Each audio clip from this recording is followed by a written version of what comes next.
तो सबसे पहले हम ये सारे फैक्टर्स देख लेते हैं जिसकी वजह से हमें एक बड़ा प्रीमियम फेस करना पड़ता है, हम स्पेशली इंटरनेशनल स्टूडेंट्स को। एक ऐसा पॉइंट आ गया था जहाँ पे मैंने ये सोच लिया था कि भाई अब अगर मुझे कहीं पे अच्छा इंश्योरेंस नहीं मिला तो मैं कार खरीदूंगा ही नहीं, मैं बिना कार के काम चला लूंगा लेकिन इतना इंश्योरेंस में पे नहीं करूंगा।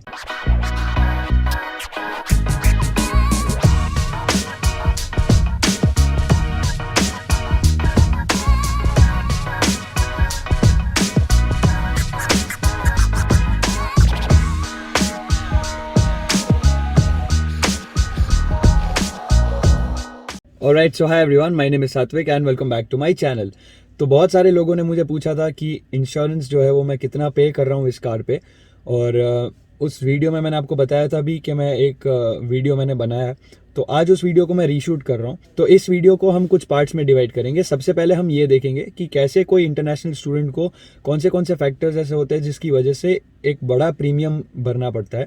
दूसरे में हम ये देखेंगे कि कैसे मैंने अपना प्रीमियम जो है मंथली प्रीमियम वो कम कर दिया और कितना मंथली प्रीमियम दे रहा हूँ वो भी हम उसमें डिस्कस करेंगे।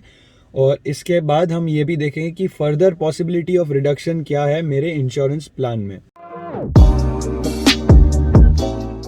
तो सबसे पहले हम ये सारे फैक्टर्स देख लेते हैं जिसकी वजह से हमें एक बड़ा प्रीमियम फेस करना पड़ता है, हम स्पेशली इंटरनेशनल स्टूडेंट्स को। तो कुछ फैक्टर्स ऐसे हैं जिनको मैंने डिस्कस नहीं किया है और हम उन्हीं फैक्टर्स को अभी देखेंगे जो हमें as an international student apply होते हैं। तो जो सबसे बड़ा हर्डल होता है वो है एज। तो 25 ईयर्स से नीचे जो भी होता है उसको ये लोग यंग ड्राइवर बोलते हैं और उनको जो होता है वो ज़्यादा प्रीमियम भरना पड़ता है। उस 25 एज के बाद जो है उनका प्रीमियम कम होता है। लेकिन 25 एज से पहले अगर आप कोई कार भी अगर रेंट कराते हो तो उसमें अंडर एज फीस वो लोग ऐड करते हैं। बस इनका अंडरलाइंग रैशनल यही होता है कि भाई इस एज ग्रुप में जो लोग होते हैं वो ज़्यादा रिस्क लेते हैं चलाते वक्त, तो उतना इंश्योरेंस कंपनी का रिस्क बढ़ता है, इसलिए उनका प्रीमियम वो ज़्यादा रखते हैं। इसके बाद एक फैक्टर ये भी आ जाता है कि आपकी नई कार है या पुरानी कार है। नई कार का ऑब्वियसली जो रिपेयरिंग एक्सपेंसेस होता है, जितना रिस्क होता है, उसके पार्ट्स को प्रोक्योर करना है या जो भी सारी चीज़ है वो ज़्यादा हो जाता है। और ओल्ड जो कार है उसमें इतना एक्सपेंस नहीं आता, तो उसका वो प्रीमियम कम रखते हैं। फिर ये भी एक बहुत ज़रूरी बात है कि आपकी कार में कितने सेफ्टी फीचर्स हैं। जितने सेफ्टी फीचर्स वाली ज़्यादा कार होगी, मतलब जिसकी सेफ्टी रेटिंग ज़्यादा होगी, उतना कार का इंश्योरेंस कम हो जाएगा compare to a car which does not have a very good safety rating. आपका इंडियन जो ड्राइविंग एक्सपीरियंस है वो आपको डीएल एक्सट्रैक्ट सबमिट करते वक्त ज़रूर काम आएगा जब आपको सीधा जी के लिए एलिजिबल होना है, जी लेवल एग्ज़ाम के लिए। लेकिन इंश्योरेंस कंपनीज जो है वो सिर्फ कनाडा और यूएसए का ड्राइविंग एक्सपीरियंस कैलकुलेट करते हैं। इन ऑल प्रोबेबिलिटीज आपकी कंपनी भी इंडियन ड्राइविंग एक्सपीरियंस को काउंट नहीं करेगी। इसके बाद है ईयरली माइलेज। तो ईयरली माइलेज मतलब बेसिकली वो बोल रहे हैं ईयरली यूजेज आपका, कि आप एक साल में कितना यूज़ करोगे, आपका घर से कॉलेज का डिस्टेंस कितना है, आपका घर से वर्क प्लेस का डिस्टेंस कितना है। लेकिन कोविड के टाइम पे थोड़ा बेनिफिट ये है कि या तो लोग वर्क फ्रॉम होम ही कर रहे हैं और कार को बहुत ज़्यादा यूज़ नहीं कर रहे। अब कार जितनी रोड पे रहेगी ऑब्वियसली उतना उसका रिस्क से एक्सपोजर बढ़ेगा, उतना उसका रिस्क बढ़ेगा, तो उतना इंश्योरेंस कंपनी का भी सामने रिस्क बढ़ेगा, इसलिए प्रीमियम हाई हो जाता है। तो आप कितनी कार चला रहे हो ये भी एक इंपॉर्टेंट फैक्टर है। इसके बाद है जिप कोड। अगर आप कोई ऐसे एरिया में रहते हो जहाँ पे बहुत ही ज़्यादा एक्सीडेंट्स होते हैं या फिर कोई ऐसी जगह पे रहते हो जहाँ पे बहुत ही ज़्यादा ट्रैफिक वायलेशंस होते हैं, तो आपका रिस्क बढ़ जाता है, आप ज़्यादा लाइकली हो एक एक्सीडेंट में आने से, तो आपका प्रीमियम बढ़ जाएगा। तो कौन से एरिया में आप रहते हो ये भी बहुत ज़रूरी है। और इसके बाद एक ये भी आ जाता है कि मैरिज। तो मतलब इसमें इनका लॉजिक ये है कि भाई मैरिड लोग जो है उन लोग की रिस्पॉन्सिबिलिटी ज़्यादा होती है, शायद उनको बच्चे भी हैं, तो वो रिस्क ऐसी नहीं उठाएंगे कि चलो भाई मैं ओवर स्पीड कर लेता हूँ या फिर यहाँ से मैं ये रेड लाइट को क्रॉस करके अभी जल्दी निकल जाता हूँ, या मैं कोई भी ऐसा कोई भी ट्रैफिक वायलेशन जिससे एक लाइफ की या व्हीकल की रिस्क बढ़ जाए, ऐसी कोई भी हरकतें ये लोग नहीं करते जिनकी शादी हो जाती है, ऐसा इंश्योरेंस कंपनी का मानना है। इसलिए मैरिज हो जाने से थोड़ा प्रीमियम भी कम है। तो अब शादी तो कर नहीं सकते, लेकिन जब भी हो जाती है तब हम उनको बता सकते हैं। फिर है कमर्शियल यूज़। तो जब भी आपकी कार आप कमर्शियली यूज़ करते हो तो आप ज़्यादा रोड पे रहते हो, आप ऑल द टाइम रोड पे रहते हो इन सम केसेस, तो उस केस में आपका प्रीमियम बढ़ जाएगा क्योंकि इंश्योरेंस कंपनी के लिए रिस्क और बढ़ जाएगी, तो आपके लिए प्रीमियम बढ़ जाएगा। फिर एक और है जेंडर गैप। तो इंश्योरेंस कंपनीज का ये रैशनल है कि भाई अर्ली एज में मेल्स होते हैं वो ज़्यादा रिस्क लेते हैं और वो ज़्यादा रैश ड्राइविंग करते हैं, इसलिए अर्ली एज में मेल्स का ज़्यादा होता है प्रीमियम। तो जनरल ये ट्रेंड होती है। तो इसके हिसाब से भी अगर आप एक से फॉर एग्जांपल कोई ऐसा लड़का है जैसे ब्रिजेश, तो अब ब्रिजेश है वो यहाँ पे आता है, वो कैनेडियन मतलब एक्सपीरियंस नहीं है उसके पास, वो उसकी एज सिर्फ 23 या 24 है, प्लस उसके पास नई कार है और उसकी शादी भी नहीं हुई है, और वो कोई ऐसे जिप कोड में रहता है कि जहाँ पे बहुत ज़्यादा एक्सीडेंट्स होते हैं। तो आप समझ सकते हो कि उसका कितना ज़्यादा प्रीमियम होगा, क्योंकि इंश्योरेंस कंपनीज के लिए ब्रिजेश बहुत ही रिस्की क्लाइंट है। तो इस वजह से उसका जो प्रीमियम होता है वो बहुत ज़्यादा आएगा।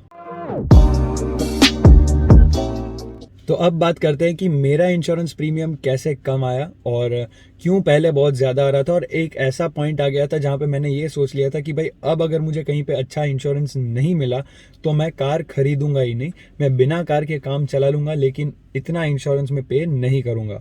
तो पहले मैंने कुछ कंपनीज को कॉल किया, जैसे आई थिंक डेजार्डिन्स हो गया था और बेल एयर डायरेक्ट हो गया था, तो और कंपनीज थी, अब मैं भूल गया। लेकिन मुझे जो कोटेशंस मिले थे वो 450, 500 और 550 ऐसे मतलब कोटेशंस थे पर मंथ। तो मतलब $450 per month in just insurance is, पता नहीं, बहुत ही एग्जॉर्बिटेंट रेट है वो। तो अल्टीमेटली मेरा जो ऑटो इंश्योरेंस है वो सिर्फ $291 आया, वो भी टीडी इंश्योरेंस के साथ। तो अब ये कैसे हुआ मैं आपको बता देता हूँ। तो सबसे पहले तो मैंने सब जगह से कोटेशन लिया, जो बहुत ही ज़्यादा ज़रूरी है, आपको हर जगह से कोटेशन ले लेना चाहिए। और स्टूडेंट डिस्काउंट सबसे पहले तो आप देख लो कि आप कोई भी स्टूडेंट डिस्काउंट भी नहीं, चलो आप जैसे फॉर एग्जांपल सबवे में काम कर रहे हो या वॉलमार्ट में काम कर रहे हो या मैकडोनल्ड्स में काम कर रहे हो, कहीं पे भी पहले वो इंक्वायर करो कि आपकी ऑर्गेनाइजेशन कोई भी हो, चाहे वो कॉलेज हो, यूनिवर्सिटी हो या फिर आपकी जो एम्प्लॉयर है, उसके साथ अगर इंश्योरेंस का कोई भी हिसाब से कोई टाई अप है तो पहले वो डिस्काउंट आप चेक करो। इसके बाद है विंटर टायर्स डिस्काउंट। तो मतलब आपकी कार में अगर आप विंटर टायर्स लगवाते हो और उस हिसाब से क्या होता है कि कार की सेफ्टी बढ़ जाती है विंटर में और रिस्क उतना कम हो जाता है, इसलिए इंश्योरेंस का जो आपका प्रीमियम होता है वो भी कम हो जाता है, क्योंकि अब इंश्योरेंस कंपनी के लिए आप थोड़े कम रिस्की हो। तो विंटर टायर्स डिस्काउंट जो है वो आपको ले लेना चाहिए, और डिस्काउंट ही नहीं, विंटर टायर्स भी लेने चाहिए, क्योंकि वो भी उतने ही ज़रूरी है जितना कि आपका डिस्काउंट। इसके बाद है ऐप परमिशन डिस्काउंट। तो ये ऐप परमिशन डिस्काउंट क्या है? तो पहले तो ये टीडी इंश्योरेंस का एक एप्लीकेशन होता है जो मोबाइल में इंस्टॉल करना है। अब वो आपका जीपीएस चालू करके जो भी उसको डेटा लेना है उस हिसाब से वो चालू हो जाती है। जब भी आपकी कार स्टार्ट होती है वो मोबाइल में ऐप चालू हो जाता है और वो आपकी जो राइड है उसको वो डिटेक्ट करता है, और आप कैसे स्पीड कर रहे हो, कितना आप एक्सेलरेट कर रहे हो, कैसे आप ब्रेक कर रहे हो, कैसे आप कॉर्नरिंग करते हो, तो आपका पूरा ड्राइविंग बिहेवियर जितना भी वो कलेक्ट कर पाता है उसको वो रिकॉर्ड करता है, एनालाइज करता है, और फिर उसके हिसाब से आपको एक डिस्काउंट देता है। तो पहले तो आपको ऐप के लिए हाँ बोलने के लिए आपको डिस्काउंट मिलेगा कि चलो 10% डिस्काउंट आपको मिला just because you agreed to use the app. 15 days के अंदर आपको ऐप चालू कर देना है और 1000 किलोमीटर्स तक आपका ड्राइविंग वो रिकॉर्ड करेगा। लेकिन कोविड की वजह से मुझे एक ऐसा उन्होंने बोला कि भाई आप स्टूडेंट हो और कोविड है तो आप बहुत सारे लोग वर्क फ्रॉम होम भी कर रहे हैं और आपका जो है स्टूडेंट के हिसाब से आपका स्टडी फ्रॉम होम भी है, तो अभी आपको सिर्फ 200 किलोमीटर्स ही रिकॉर्ड करना है। अगर आप 200 किलोमीटर का रिपोर्ट अपना सबमिट कर देते हो टीडी इंश्योरेंस ऐप में तो उसमें से आपके लिए डिस्काउंट और हो सकता है अप टू 25%। तो ये हम बाद में बात करेंगे। फिर मुझे एक और डिस्काउंट मिला, ड्राइवर्स एजुकेशन प्रोग्राम। तो ड्राइवर्स एजुकेशन प्रोग्राम क्या होता है? बेसिकली एक ओंटारियो की जो गवर्नमेंट है उसके स्पेसिफाइड जो भी रिक्वायरमेंट्स है वो आप एक सर्टिफाइड ड्राइविंग स्कूल से आप कंप्लीट कर देते हो तो आपको एक सर्टिफिकेट मिलती है और वो आपके रिकॉर्ड पे आ जाता है कि भाई इस इंसान ने ये ड्राइवर्स एजुकेशन प्रोग्राम जो है उसको कंप्लीट किया है और उसकी वजह से आपका इंश्योरेंस और कम हो जाता है। तो ये सब करने के बाद भी मेरा इंश्योरेंस $354 पे रुका हुआ था। तो मैंने सोचा कि यार अब इसको और भी मुझे कम करना है कैसे भी। फिर मैंने क्या किया कि मैंने उनका टेनेंट्स इंश्योरेंस एक खरीद लिया कि भाई घर में मैं किसी के घर में रहता हूँ, अब उस घर को कुछ हो गया तो उसकी जो होम इंश्योरेंस की कंपनी है वो तो उस लैंडलॉर्ड की या हाउस के ओनर की उसकी प्रॉपर्टीज, उसकी बिलोंगिंग्स, यही सारी चीजें वो कवर करेगा। अब आग लगी घर में और मेरे लैपटॉप को कुछ हो गया तो वो तो ओनर का बिलोंगिंग नहीं है तो उसको तो कोई कवरेज नहीं मिलेगा। तो इसलिए मैंने टेनेंट्स इंश्योरेंस करवा लिया कि चाहे मैं किसी के भी घर में रहूं मैं प्रोटेक्टेड रहूं, क्योंकि घर प्रोटेक्टेड है तो मैं समझ गया, लेकिन मैं उस घर का पार्ट नहीं हूँ इंश्योरेंस कंपनी के हिसाब से। तो मैंने टेनेंट्स इंश्योरेंस लिया और फिर मैंने उनको बोला कि मुझे बंडलिंग डिस्काउंट दो आप, क्योंकि मैं आपके पास से 2 इंश्योरेंस ले रहा हूँ। तो वो जो टेनेंट्स इंश्योरेंस है वो मुझे मंथली $27 के आसपास पड़ा। तो वो जो भी मेरा ऑटो इंश्योरेंस बोल रहे थे वो बहुत ही कम हो गया, और उसमें फिर मंथली जो टेनेंट्स इंश्योरेंस का प्रीमियम होता है वो ऐड हो गया। तो अब इसके बाद भी मैंने सोचा कि यार अब भी मुझे थोड़ा कम करना है, तो मैंने और थोड़ा सर्च किया, और फिर मैंने एक और चीज़ की। मैंने जो भी सारी इन्फॉर्मेशन मैंने कॉल पे उनको दी थी एक कोटेशन के लिए, वही सारी इन्फॉर्मेशन मैंने खुद उनके ऑनलाइन कोटेशन में डाली, और एडिशनल 5% डिस्काउंट मुझे मिला ऑनलाइन कोटेशन का। तो ऑनलाइन कोटेशन के 5% और कम हुए, तो इसकी वजह से फाइनली मेरा ऑटो इंश्योरेंस $291 पे आया प्लस $27। ये कोटेशन, एक रीज़न ये भी है कि ये कोटेशन कम क्यों हुआ, क्योंकि जो डिडक्टेबल होता है वो मैंने थोड़ा बढ़ा दिया। तो टेनेंट्स इंश्योरेंस मुझे पता था कि मेरे लिए कोई मतलब का नहीं है वैसे, तो मैंने सोचा कि भाई आप मुझे $30,000 का कवरेज दे रहे हो, तो $30,000 आप कवरेज ना दे करके मुझे कम कवरेज दे दो थोड़ा स्टूडेंट के हिसाब से। तो उन्होंने फिर 8,000 का ही कवरेज मुझे दिया है रेंटर्स इंश्योरेंस में। तो 8,000 इज सफिशिएंट। तो उसकी वजह से भी प्रीमियम कम होता है, क्योंकि इंश्योरेंस कंपनी का रिस्क कम हो गया तो प्रीमियम भी मेरे लिए कम हो गया। तो वो भी कम हुआ, और ऑटो इंश्योरेंस में भी जो डिडक्टेबल होता है उसको मैंने $1,000 रख दिया। तो अब ये डिडक्टेबल क्या है? डिडक्टेबल मतलब बेसिकली कि अगर गाड़ी को कुछ हो गया तो उसमें से आप कितना बेयर करोगे कॉस्ट, और बाकी का जो है वो इंश्योरेंस कंपनी देखेगी। तो फिर ये वही लॉजिक वापस आ गया कि जितना ज़्यादा कॉस्ट आप खुद कवर कर रहे हो उतना इंश्योरेंस कंपनी के लिए रिस्क कम हो जाता है, इसलिए आपका प्रीमियम भी कम हो जाता है। तो डिडक्टेबल मैंने बढ़ा दिया दोनों में, रेंटर्स इंश्योरेंस में भी और ऑटो इंश्योरेंस में भी, और इसकी वजह से थोड़ा प्रीमियम कम हो गया। सबसे पहले जैसे ही मेरी एज 25 क्रॉस होगी मेरा प्रीमियम कम हो जाएगा। इसके बाद जैसे ही मेरा कैनेडियन ड्राइविंग एक्सपीरियंस होता रहेगा वैसे भी कम हो जाएगा। जब अगली बार असेस होगी मेरी प्रोफाइल तब उनको पता चलेगा कि भाई ये काफ़ी टाइम से कार चला रहा है, तब वापस मेरा प्रीमियम कम हो सकता है।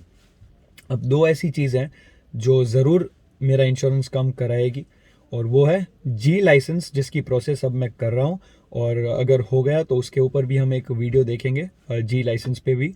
और एक और चीज़ है जिसकी वजह से मेरा इंश्योरेंस कम हो सकता है, जो मैं आपको वापस याद दिला दूं, कि मेरा 200 किलोमीटर्स का जो ड्राइविंग रिपोर्ट है उसको वो असेस करेंगे और उसको वो एक अच्छा स्कोर देंगे, तो मुझे 25% तक का एडिशनल डिस्काउंट मिल सकता है मेरे प्रीमियम में।